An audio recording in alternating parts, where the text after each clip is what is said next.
Uma decisão ex officio do ministro do Supremo Tribunal Federal, Gilmar Mendes, pegou muita gente de surpresa. Ele mandou desarquivar ações criminais que correm contra o ex-presidente Bolsonaro. E essas ações podem levar Bolsonaro à prisão. E a gente vai falar um pouquinho mais, explicando para você cada detalhe dessa demanda, dos crimes que são impostos e como esse processo pode ter seguimento. Então, fica muito ligado que a gente vai estar falando sobre isso. Vamos falar ainda nesse editorial também sobre a questão da reforma tributária que vai estar no Senado já.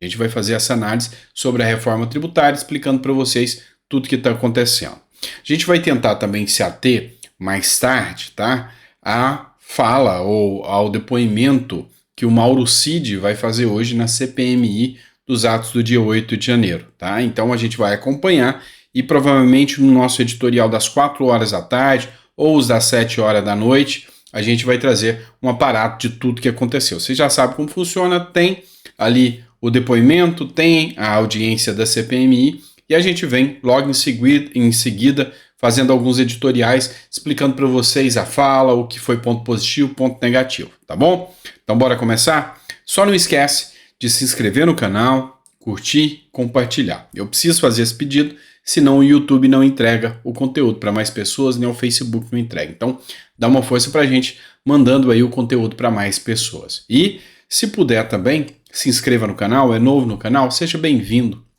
Aqui no nosso canal, pode ter certeza que você vai encontrar alguém que está aqui para discutir a política de forma independente, fiscalizando o que é dito pela grande mídia, o que é dito aí pelos nossos deputados e senadores que são pagos com dinheiro público, ministros do Supremo que igualmente são funcionários do povo, assim como os ministros do Lula e o próprio Lula, que nós, através dos nossos impostos, pagamos. Então, é o nosso direito, é a nossa liberdade, está acompanhando o que é de positivo e o que é de negativo. E a gente vai trazer isso de forma imparcial para você. Esse é o objetivo aqui do nosso canal. Combinado? Então bora começar? Vamos fazer essa análise? Vamos começar com essa matéria aqui, que foi divulgada no Poder 360. Gilmar Mendes, ministro do STF, manda desarquivar investigação contra Bolsonaro. Eu vou fazer uma rápida leitura. Depois dessa rápida leitura, eu vou explicar cada detalhe para você dessa ação e o que pode ocasionar essa ação aqui, o que poderia ocasionar, em especial, para Jair Messias Bolsonaro, que já está inelegível. O que mais poderia complicar a situação através dessa ação? Vem comigo. O ministro anulou a decisão da Justiça Federal do Distrito Federal, que arquivou o inquérito de supostas irregularidades na pandemia. O ministro Gilmar Mendes, do Supremo Tribunal Federal, determinou o desarquivamento dessa investigação sobre supostas irregularidades e omissões cometidas durante o governo de Jair Bolsonaro durante a pandemia de Covid-19. O ministro anulou a decisão do Distrito Federal, que determinou o arquivamento parcial das investigações. É interessante vocês analisarem que a PGR já tinha até se manifestado nesse processo e entre os crimes que se apura aqui estão o crime de epidemia com resultado de morte, ou seja, eles acusam que Bolsonaro espalhou o vírus e fez com que pessoas falecessem em função disso, e comunicação falsa de crime e prevaricação. Todos esses crimes poderiam levar à cassação de Jair Bolsonaro, à inelegibilidade de Jair Bolsonaro ou mesmo a prisão de Bolsonaro. E a gente vai explicar aqui para você entender. O primeiro ponto que você precisa entender. Lembra da CPI da Covid que aconteceu tendo o Omar Aziz, a Simone Tebet como cabeças ali da CPMI da Covid e acompanhando ali possíveis irregularidades do governo Bolsonaro? Pois é. Dos frutos daquela CPMI foi encaminhado o resultado, o relatório para a Procuradoria-Geral da República para que impetrasse com uma demanda contra o presidente Bolsonaro. Essa demanda foi para o Distrito Federal, ou seja, Tribunal de Justiça do Distrito Federal, o qual arquivou, ou seja, falou, não, esse processo aqui não tem fundamento, não tem razão de ser, arquiva, isso aqui não tem que dar continuidade. E aí o que pegou de surpresa agora é que isso já era um cachorro morto, um assunto encerrado. E sem pedido, pelo menos é o que a matéria dá a entender, sem pedido da Procuradoria-Geral da República, que inclusive já tinha feito até pedido de arquivamento mesmo desse processo, a própria PGR tinha pedido o arquivamento, o Gilmar Mendes, ex officio, ou seja, por conta própria, pediu o desarquivamento desse processo e pediu que mandasse para a PGR que ele desse continuidade a esse processo. Dentro do direito, isso não existe, tá? Não há possibilidade do juiz ex officio pedir o desarquivamento, o juiz dá o impulso inicial do processo para que ele ande. Isso não faz parte da legislação brasileira. Então, há aqui um confronto, até porque o próprio Gilmar Mendes vai contrário à decisão da própria PGR, que à época tinha pedido o arquivamento parcial desse processo. Então, aqui o que a gente percebe? Há críticas de vários juristas, porque o intuito agora é, Bolsonaro já está inelegível, mas a busca agora é por prisão. Então, há grande possibilidade, sim, que esse processo possa levar Bolsonaro à prisão. E tendo em vista o que é o Brasil e como andam as coisas aqui no Brasil, a gente até acredita que isso possa acontecer. Uma possível prisão, talvez até preventiva, com alguma decisão aí de algum ministro do Supremo contra o ex-presidente Jair Messias Bolsonaro. Vamos falar agora sobre a questão da reforma tributária. Eu trago para vocês uma matéria do Globo. Se tem uma coisa que eu venho fazendo é futurologia, ou seja, previsões da política. A gente anda tentando traçar roteiros do que pode acontecer ou não na política. Algumas a gente acerta, algumas a gente erra, mas infelizmente eu ando acertando muitas ultimamente. Não o que eu queria. Assim como eu disse que a reforma tributária passaria de forma fácil na Câmara dos Deputados, com liberação de emendas, e eu acho que eu não errei. E no Senado eu disse que seria muito mais fácil, mas muito mais fácil, aprovar no Senado do que foi na Câmara. O Lula nem vai precisar gastar muito, porque ali já tem o Rodrigo Pacheco, que já dá os afagos necessários aos senadores, e eu disse para vocês que próprios da oposição votariam juntamente com Lula. O que é a grande questão da reforma tributária? E eu venho argumentando há muito tempo, eu, como tributarista que eu sou, eu já venho dizendo para vocês, pontos positivos e negativos. Mas os pontos negativos precisavam de mais diálogo. Se eu fosse um parlamentar, eu seria um dos que não votariam a favor da reforma tributária, porque acho que ela precisaria de mais diálogo. Tanto é que eu entendo e eu tenho a minha visão de que hoje a tributação é voltada para o consumo. Quem paga mais é o mais pobre. E essa não é a mensagem da reforma tributária, é reduzir a carga tributária e não aumentar. E aí você vai pegar matérias do Globo, matérias do Metrópolis, matérias da Folha de São Paulo, demonstrando que a carga tributária sobre o consumo, principalmente para os mais pobres, pode ser uma das maiores do mundo. Então eu votaria contra. Eu seria contrário, discutiria primeiro, chegaria a um consenso para depois votar isso. E não colocar da forma que foi. Mas no Senado, o que vai acontecer? Aprovação tranquila, a gente sabe disso. Matéria do Globo: Mourão, Ciro Nogueira, Moro, apoio da oposição abre caminho para a reforma tributária no Senado. A fissura na direita provocada pela discussão da reforma tributária na Câmara caminha para se repetir no Senado, onde ex-integrantes do governo Bolsonaro acenam com apoio à proposta, que tem grande chance de ser aprovada. Ali no Senado, a gente viu a aprovação do Zanin. A gente viu que os senadores, eles realmente não têm aquela agenda, conservadora pela qual foram eleitos. E a discussão sobre a reforma tributária deixa a desejar para esses que votam a favor, porque eles foram eleitos com o voto pró-Bolsonaro. E esse público, eles querem que a votação seja de acordo com a análise daqueles que defendem a pauta pró-Bolsonaro. Ou seja, votaram no Tarcísio para que o Tarcísio votasse como Bolsonaro, ou apoiasse Bolsonaro. Votaram no Ciro Nogueira para que Ciro Nogueira apoiasse o Bolsonaro. Então, assim, tem essa identidade de pauta. No meu caso, a minha identidade aqui é com o que eu concordo ou não concordo. Então, para mim, a reforma tributária, eu não concordo por razões programáticas do caso, ou seja, razões técnicas do caso da reforma tributária. E aí, a grande questão que a gente entra aqui seria, então, uma discussão que deveria ter mais tempo? Sim, mas o que a gente percebe? É que lá, no Senado, vai passar, assim como a gente já tinha previsto. Vamos lá, agora a gente vai falar de um tema aqui super relevante e que está acendendo a luz vermelha para todo e qualquer brasileiro. Parece uma coisa simples, né?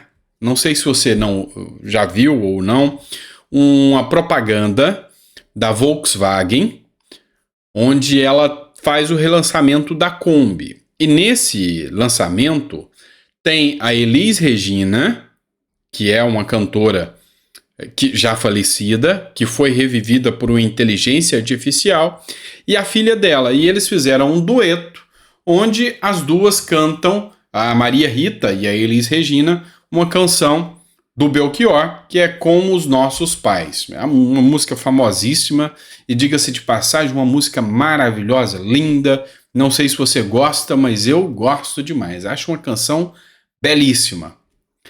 Mas o que tem a ver essa questão aqui? Vamos lá. Uma das grandes preocupações do Brasil de hoje é a volta da censura. A esquerda sempre acusou a censura durante o período do regime militar. E a Elis Regina era uma das que combatiam muito isso. Aí agora, o medo nosso é a censura no regime Lula. É isso. No regime da democracia relativa. Há essa preocupação. E o que tem a ver uma propaganda da Volkswagen com o Sandro falando de censura e com o medo da volta de censura? Eu vou te explicar o que é. O CONAR, que é o Conselho Nacional de Autorregulação Publicitária, ou seja, ela que regulamenta as veiculações publicitárias que acontecerão no Brasil. O CONAR ele abriu um processo ético contra a Volkswagen e isso pode causar uma multa gigantesca contra a Volkswagen. Por quê? Porque um comercial recriou a Elis Regina com inteligência artificial. Então, o que é a grande questão aqui? Questões éticas, morais. Primeiro, como que ficaria... Esses são os argumentos da CONAR. Como que ficaria a cabeça de crianças ao verem uma propaganda onde tem uma mulher que já faleceu e apresentando essa propaganda? Né? Vocês devem achar que o brasileiro é muito idiota de acreditar numa narrativa dessa. Afinal, se assim for, vamos tirar tudo quanto é clipe do Fred Mercury que roda aí. The Doors? Adoro The Doors. Tira os clipes, afinal o cara já morreu. Imagina se a minha filha vê o cara cantando ali e fala, pai, tá vivo ou tá morto? Então, esse argumento aí é um argumento bem pífio. E aí, outro argumento que é feito, mas causa um sentimento, uma sensação de emoção que vai causar um conflito aos fãs da Elis Regina. Pô, para. Hoje eu acho que todo mundo tem a maturidade suficiente para entender que a IA, a inteligência artificial, é uma realidade. A deepfake é uma realidade. Ou seja, expor o rosto de uma pessoa que já morreu num ator que vai agir como se fosse, mas na filmagem parece aquela pessoa. Então, todo mundo já está acostumado com isso, não é de hoje que isso acontece. Você pode lembrar aí o Exterminador do Futuro que pegou o Schwarzenegger, que é coroão já, e de repente colocaram ele novinho ali. Isso é normal.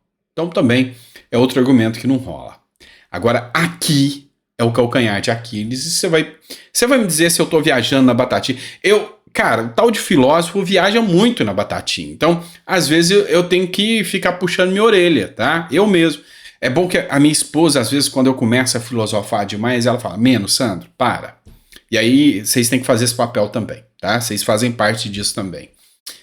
A Elis Regina é um símbolo da esquerda brasileira. É um símbolo. A Elis Regina, ela representa uma pessoa que combateu a dita ditadura militar, o regime militar, ela criticava a censura e tudo mais. E aí a crítica e o próprio CONAR colocou isso aqui, Mas nem se sabe se a Elis Regina viva estivesse, se ela autorizaria ou deixaria que uma agenda globalista, a Volkswagen, capitalista ao extremo, aceitaria a sua imagem vinculada a essa opressão que é a Volkswagen, dona dos meios de produção. Enfim, a CONAR se tornando ideológica. Um órgão que estabelece aqui mecanismos e meios de censura se tornando ideológica. E aí, meu amigo, a gente começa a ter a preocupação de que aquilo que a Elis Regina combateu, que era censura, que realmente acontecia, não é novidade para ninguém, esteja de volta hoje. E isso aqui, filosoficamente falando, expõe essa arbitrariedade sem tamanho aqui da volta da censura e o símbolo de quem combateu a censura ser utilizado agora pela agenda esquerdista para impor a censura. Eis a grande dicotomia e o paradoxo da vida aqui no Brasil. E ultimamente a vida aqui no Brasil é sim um paradoxo sem precedentes. Mas não para por aí não. Não para por aí não. Olha só essa matéria que eu trago aqui para vocês, tá? Eu ia deixar ela mais ao final e vou trazer aqui agora. Matéria do O Antagonista. Depois do Vietnã, Brasil censura filme da Barbie em parte. Pois é, essa mesma agência, o CONAR, resolveu impedir que nós tivéssemos acesso a partes das cenas da Barbie. O que aconteceu lá no Vietnã? Só para você entender. O filme da Barbie vai estrear ainda, tá? E causou uma certa revolta. Porque ele foi meio que original aos seus valores. Ou seja, a Barbie como ela é. A menininha toda rosinha e o Ken todo masculino, ou nem tanto, sei lá. Mas seguiu a regra, tá? E aí qual que é a discussão? Tem uma agenda hoje que visa modificar coisas figuras já da infância que nós tivemos. Então, por exemplo, o filme da Branca de Neve e os Sete Anões, os anões foram retirados por causa do capacitismo, ou seja, violaria a honra de pessoas com nanismo. Isso é muito discutível. Então, tem aqueles que concordam, tem aqueles que discordam. Eu acho que já é extremo demais, porque são pautas realmente importantes. A questão racial, a questão LGBT e a questão das pessoas com deficiência são pautas, porque essas pessoas merecem respeito. Mas a grande questão é banalizar isso, tira o verdadeiro sentido da luta. Esse é só o meu ponto de vista, tá? E quem sou eu para ser o dono da verdade? Mas aí, nesse caso da Barbie aqui em específico, lá no Vietnã, se deu porque um trecho do filme aparece um globo, um mapa. E nesse mapa tem um trecho que o Vietnã toma para si, falando que é dele, e no mapa apareceu como se fosse da China. Então, eles falaram, não, nós não vamos aceitar isso aparecer aqui. Então, já no Brasil, por questões totalmente diferentes. No Brasil, a própria CONAR não especificou o porquê ela vai vetar trechos desse trailer aqui no Brasil. E não especificou também qual é o trecho que eles querem vetar ou censurar, tá bom? Bora lá, tem mais matéria para vocês. Vou tentar ser mais rápido aqui para não enrolar vocês. Eu só estou citando aqui porque o que eu vou trazer agora eu tirei desse canal, do Floriano Investe. Eu acho o cara genial, eu gosto mais do conteúdo que ele traz pra gente. Mas eu vou explicar com as minhas palavras para não usar o vídeo dele, mas eu sempre cito a fonte. Olha só, essa matéria aqui é do UOL Notícias. Especialistas da ONU chegaram a Honduras para ajudar em mecanismos contra corrupção. Um mecanismo contra a corrupção. Uma comissão de especialistas da ONU chegou a Honduras neste domingo para oferecer assessoria técnica na criação de um mecanismo contra a corrupção e a impunidade. Foi o que anunciou o governo de Honduras. E aqui vocês vão entender onde eu quero chegar com isso. Honduras é um país estritamente corrupto. Existe um índice, tá? Um portal da transparência, onde se mede o índice de corrupção. E aí vai de 0 a 100. Quanto maior o número, quanto menor o número, quem tem 0 é ultra corrupto. E quem tem 100 é um país sério. Então, tem aqui uma lista de vários países que têm a sua pontuação. Então, quanto maior, menos corrupto, quanto menor, mais corrupto. Honduras está ali no 23, tá? Honduras, que fica aqui na região central, aqui, ó, perto da Guatemala, Honduras aqui na região central da América Central, tem um índice altíssimo de 23%. Deixa eu ver se eu consigo ampliar aqui, ó. 23% é o índice da corrupção em Honduras. Aqui no nosso Brasilzão baronil aqui, nós temos 38, ou seja, aqui ainda é menos corrupto do que Honduras. E aí, esse novo mecanismo de combate à corrupção, ele é existente. E aí a ONU vai criar mecanismos de vários países onde virão e fiscalizarão os políticos corruptos e os índices de corrupção em Honduras. A pressão popular, o povo se uniu, fez uma mobilização popular gigantesca e pressionou o governo para que ele autorizasse a ONU a estar dentro do país investigando os índices de corrupção e a corrupção. Se lá em Honduras conseguiu, por que não aqui? Isso é interessante. O nosso índice de corrupção, em tese, ainda é menor do que o de Honduras. Por que não fazer isso aqui no Brasil? Por que não discutir isso aqui no Brasil? Porque se tem um mal que assola o povo brasileiro, é a dita corrupção. Então, acharia muito interessante. Vem comigo que eu tenho uma pauta aqui super importante para vocês. CPI das ONGs. Essa CPI das ONGs está descobrindo coisa do fundo do baú. E aqui eu vou trazer para vocês uma publicação do Plínio Valério, para mim um dos senadores mais sérios que hoje encontram-se dentro do Senado ali, faz um trabalho espetacular. Plínio Valério falou o seguinte: o ex-deputado e ex-ministro da Defesa Aldo Rebelo vem denunciando a interferência indevida de governos e empresas estrangeiras, muitas vezes por meio de ONGs, nas questões ambientais do Brasil. A reunião da CPI será às 11 horas, horário de Brasília, com transmissão pelo YouTube da TV Senado, que você poderá acessar por meio de nossas redes sociais. E aqui fala que Aldo Rebelo prestará depoimento à CPI das ONGs na terça-feira, tá? Às 11 horas, hoje ele vai estar prestando o depoimento. O que eu quero dizer para vocês?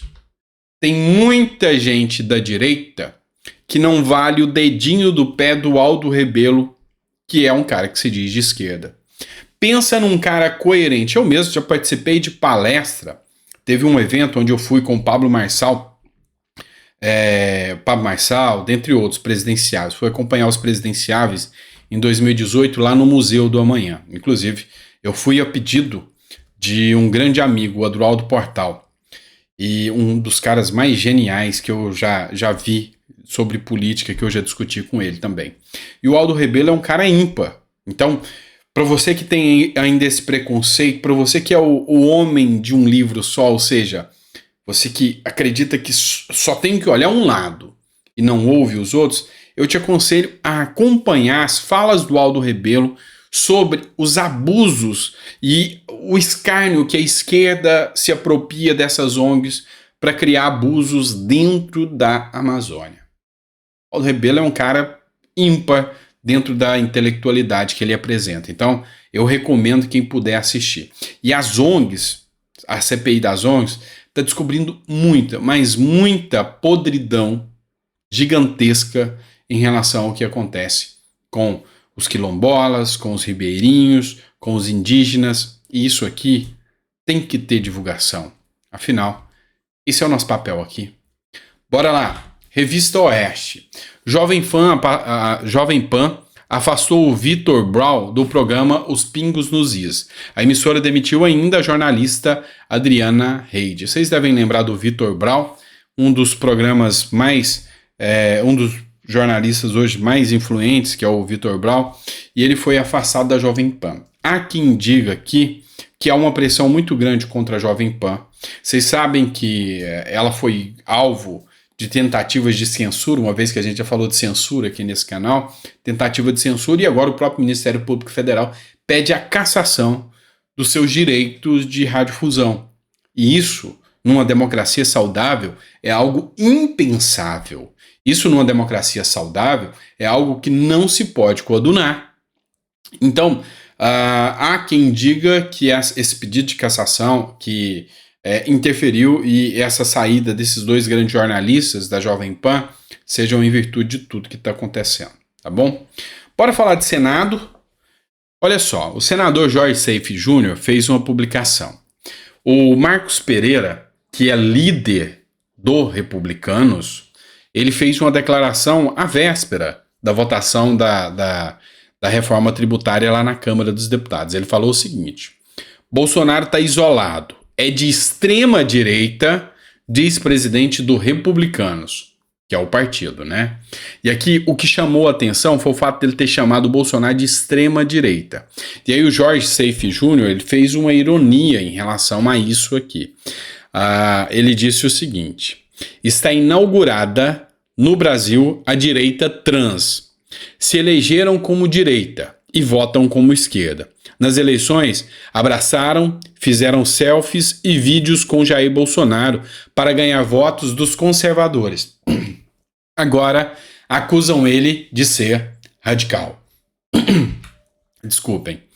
E é isso, tá? Então há essa crítica latente sobre aqueles que utilizaram a figura do Bolsonaro para poder se eleger.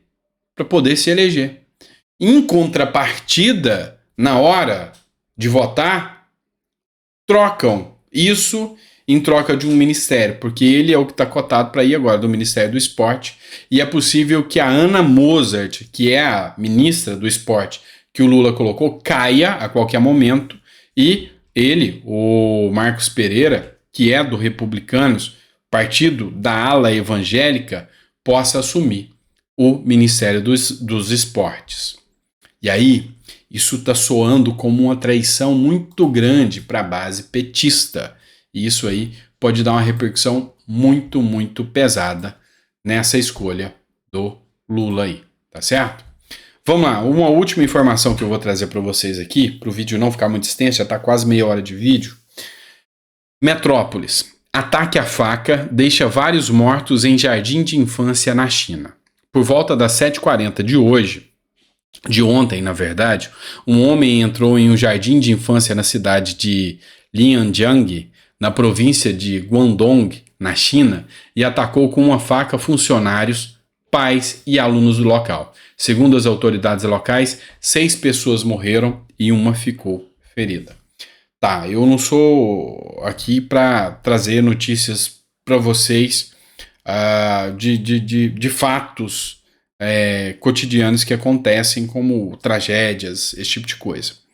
Mas eu faço sempre trazendo essa pauta para a política. Ok, aqui tenta-se instaurar uma agenda de censura através do PL da censura, com o argumento de que as redes sociais aqui no Brasil e a extrema-direita fomentam e fortalecem esse tipo de ataque. Aí, qualquer jornal do establishment que você analisar, tem isso. Dizendo que, você vai ver falas do Flávio Dino, ministro da Justiça, o tempo todo. Olha só, os ataques às escolas acontecem por causa do discurso da extrema-direita. Eis que existe extrema-direita na China? Será que esses fatos que antes não aconteciam, mas agora vêm tomando maior proporção na China, não é o primeiro caso isolado que acontece na China, começa a acontecer, são oriundos das redes sociais e oriundos da direita? Porque são duas coisas que não tem na China: liberdade em rede social e nem direita. E digo mais, eu tenho uma visão aqui jurídica e filosófica sobre essa questão do Lula se autodeclarar comunista, do próprio ministro Flávio Dino se autodeclarar comunista. Na minha visão, nós temos uma Constituição que ela estabelece os preceitos fundamentais, os princípios fundamentais da República Brasileira. Dentre eles está o pluralismo político, ou seja, nós temos que ter opiniões diversas, opiniões plurais, o que não é pregado pelo comunismo. O comunismo ele é tão danoso quanto o seu oposto maquiavélico, que é o nazismo. Então, o comunismo, ele vem transvestido de uma utopia, todos iguais perante a lei, todos de uma forma tão homogênea, se atuando assim, que nem precisaria do Estado. Então eles vêm e trazem o doce, é como o traficante que traz o doce, entrega para a criança e fala, não, experimenta, só para deixar aquela criança viciada e ter ali um viciado, mas o efeito danoso é gigantesco. Então, a grande questão é que no regime comunista não existe pluralismo político. Lá é o Partido Comunista que toma conta, pegue Cuba, pegue qualquer país comunista que você vai ver. É o regime comunista que tem toda a narrativa, tem toda a força, e o pluralismo político nesse tipo de região é jogado ao léu. Não existe pluralismo político. Por isso que eu ouso dizer aqui, o comunismo é inconstitucional no território nacional aqui no Brasil. Essa é a minha visão jurídica. E aí? Discorda? Concorda? Coloca no comentário, tá certo? Grande abraço, obrigado por ter acompanhado até o final, espero que você tenha gostado do nosso conteúdo, a gente faz isso com todo carinho para você, e se você puder compartilhar, mandar para mais pessoas, te agradeço muito. Grande abraço.